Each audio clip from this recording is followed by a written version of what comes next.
welcome to a new episode of History by Bike. But for this episode, however, we will not be going on a bike ride, but instead, we will be talking about a particular topic that has been on my mind for quite some time now. Well, since I am rewatching the FX series called Shogun. So Shogun is a period show about samurai, and also in this show they feature Christian samurai. So I would like you to be acquainted as well about the Christian samurai who came over here to the Philippines way back in the 1600s, and in particular a certain Christian samurai named Daimyo Takayama Ukon. So I have already covered Takayama Ukon as part of my episode about the old Paco district in Manila. But for this one, I would like to dive further into the life of Daimyo Takayama Ukon. So please stay tuned and don't forget to share and subscribe to my YouTube channel, History by Bike. Here we go.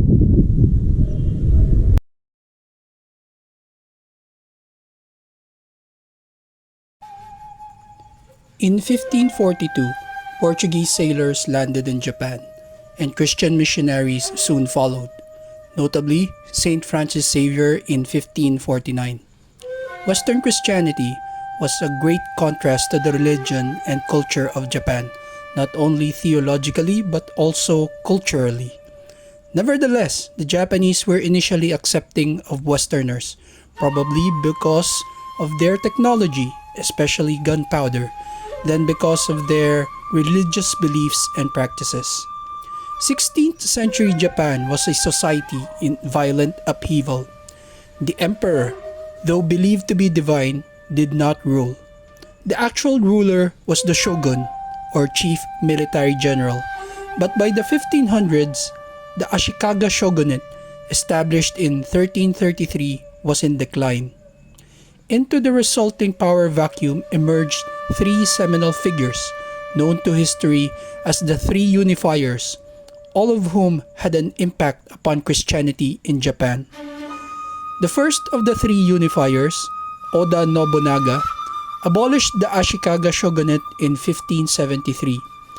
Because he was in a bitter feud with bands of Buddhist warrior monks, Nobunaga allowed the missionaries, most of them initially Catholic Jesuits, to propagate Christianity among the population. At the time of his death in 1582, it is estimated that there were approximately 150,000 Japanese Christians, mostly in southern Japan. These included common people but also members of the samurai or warrior caste, and some daimyo or feudal lords. Some Japanese were undoubtedly sincere converts to the theology and morality of Christianity. Others associated the Western religion with superior Western technology and an exotic culture. Still, others were attracted to the religion for economic and political reasons. Nobunaga's successor as Japan's unofficial ruler, Toyotomi Hideyoshi, placed severe restrictions upon Christians, or Kirishitan. In 1587, he demanded that all foreign missionaries leave Japan within 20 days.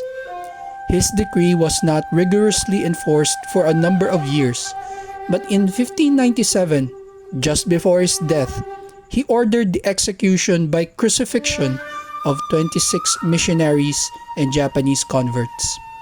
One reason for these executions was an influx of additional Christian missionaries in spite of the 1587 expulsion edict. The Jesuits were consummate diplomats, and in China, they confined their activities mainly to the imperial court. However, in the 1580s, other religious orders, including the Franciscans and Augustinians, arrived in Japan, many from the Spanish-ruled Philippines.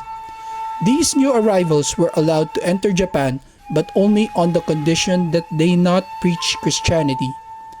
Once in the country, They ignored the prohibition and began preaching in the major cities of Kyoto, Nagasaki, and Osaka, as well as in the countryside. Not only did monotheistic Christianity contradict the beliefs of Shintoism and imperial divinity, but it also potentially threatened the political and social order of feudal Japan, and the insistence of the missionaries upon proselytizing in direct violation of the law served only to heighten this threat. The third unifier was Tokugawa Ieyasu. A supporter of Hideyoshi but also a rival, Ieyasu became the de facto ruler of Japan after the Battle of Sekigahara in 1600. Although he had promised to remain loyal to Hideyoshi's son and heir, Toyotomi Hideyori, Ieyasu had the powerless emperor appoint Ieyasu himself as shogun in 1603. Ieyasu's son, Tokugawa Hidetada, was proclaimed shogun in 1605, but Ieyasu retained actual power until his death in 1616. In the 1614-1615 siege of Osaka Castle, Ieyasu defeated Hideyori, who committed suicide, removing the last major obstacle to Tokugawa rule. In the early years of his reign, Ieyasu encouraged foreign trade, especially with the Portuguese and the Dutch, and was tolerant of Christian worshippers in Japan, whether native or foreign. However, in 1611, the shogunate reversed its policies and prohibited the preaching and practice of Christianity. In 1612, orders were given to punish certain individuals, followed in June 1613 by an edict warning all religious monasteries and shrines to avoid evil sects, including Christians and heterodox Buddhist groups. Finally, on January 27, 1614, a decree was promulgated completely abolishing Christianity in Japan. Christian churches in the capital of Kyoto were destroyed, missionaries were imprisoned, and some Christian daimyo were driven into exile. Ultimately, all Japanese were required to register as worshippers in Buddhist temples. Ieyasu's anti-Christian motives were mainly political. He was less concerned with what the peasants and other commoners believed than with the issue of whether Christian samurai and daimyo could be trusted to remain loyal to their feudal lords and overlords. Ieyasu, who was in the process of founding a dynasty, brooked no challenges to his authority, and he and other members of the ruling shogunate came to believe that Christianity was a threat to Japan's feudal hierarchy and its warrior code of Bushido. The decision to abolish Christianity, moreover, was linked to the close relationship between the Catholic religious orders and Spain and Portugal. By 1614, Ieyasu no longer had to rely upon Spain or Portugal for trade. He had found viable alternatives in the Protestant Dutch and English merchants who were far less concerned with converting others to their faith than were the Catholics. While Ieyasu ruled, however, no foreign missionaries were put to death. After Ieyasu's death, the government of his successors pursued a more relentless policy toward Christians, Japanese and foreign alike. Hidetada, who was shogun until his death in 1623, and his successor Tokugawa Iemitsu were lesser figures than Ieyasu and consequently more fearful of possible Christian resistance to Tokugawa rule. In October 1616, the daimyos were ordered not to allow any of their people to practice Christianity, not even the lowliest peasant farmer. In 1622, the year of the so-called Great Martyrdom, 30 Christians were beheaded and 25 others were burned at the stake. An English merchant described the burning of 55 Japanese Christians, including children 5 and 6 years old, at Miyako. However, in spite of the prohibitions, Catholic missionaries continued to be secretly smuggled into Japan from the Philippines, and in reaction, Japanese officials discussed the possibility of launching a military assault to destroy the Catholic base of missionary activity in Luzon, a threat that was not carried out.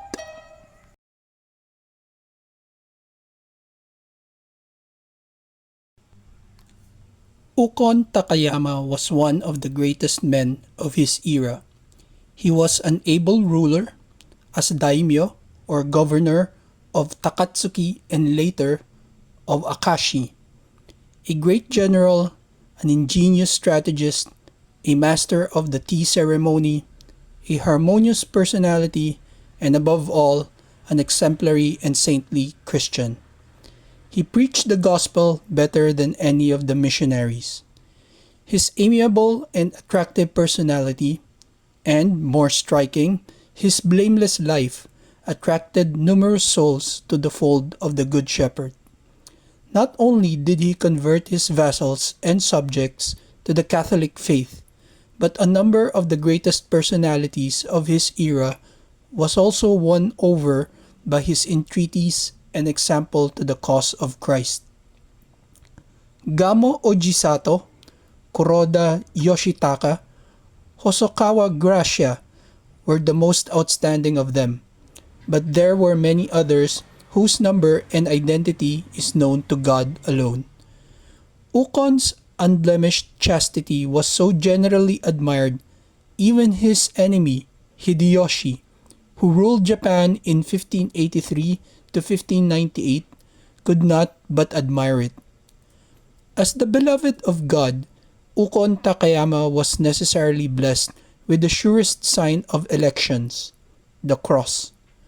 When the hegemon Nobunaga, 1574 to 1582, threatened to massacre all the Christians and destroy their churches unless Ukon handed over to him the castle of Takatsuki in Osaka Prefecture, the heroic champion of Christ, without hesitation, renounced his domain and betook himself to Nobunaga, ready to die with the missionaries and Christians.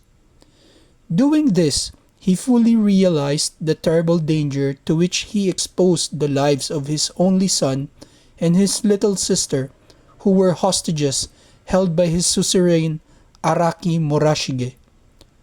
God took the will for the deed, saved Ukon's life, spared his hostages, and secured for him Nobunaga's admiration and good graces. When Hideyoshi, who succeeded Nobunaga, suddenly turned persecutor in 1587, Ukon Takayama was called upon either to deny his faith or lose his fief, and he gladly gave up everything rather than turn traitor to his divine master. For several years, he was in fear of his life.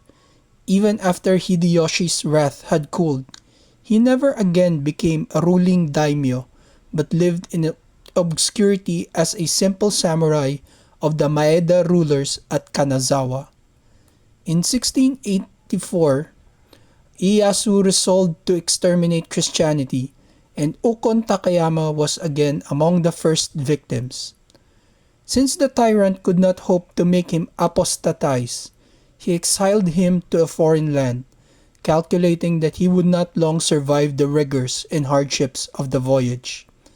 The fact that Ukon died a few weeks after his arrival at Manila shows most clearly that Ieyasu's calculation had not been only too correct. Thus, Ukon Takayama has the satisfaction of giving up his life for the Divine Master. In the estimation of his contemporaries, Ukon Takayama was a saintly man. When after he had been deposed a lord of Akashi in 1570, he arrived in Kyushu. The Christians there venerated him as a martyr. In Manila, he was welcomed with religious enthusiasm, for everyone was well aware of the honor of giving hospitality to a renowned confessor of the faith.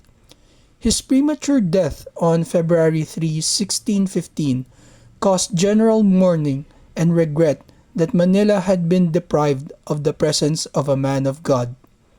His funeral in Intramuros, accorded by church and state, was a great tribute to him, underscoring that an outstanding servant of God had passed to a better life. The Archdiocese of Manila, as the diocese where Takayama died or was born to heaven, first presented to the Pope a petition for the beatification of Ukon Takayama in 1630, only 15 years after he died. Many who have remembered his heroic champion of Christ across the centuries continue to pray fervently that Ukon Takayama would someday be raised to the honors of the altar and thus be set as a model for young people. So I guess that will be the end of our episode for today for History by Bike. I hope you enjoyed our topic, which is the Christian samurai and of course Daimyo Takayama Ukon. So again, please like, share, and subscribe to my YouTube channel, and thank you very much for watching this episode of History by Bike. I will see you on our next episode.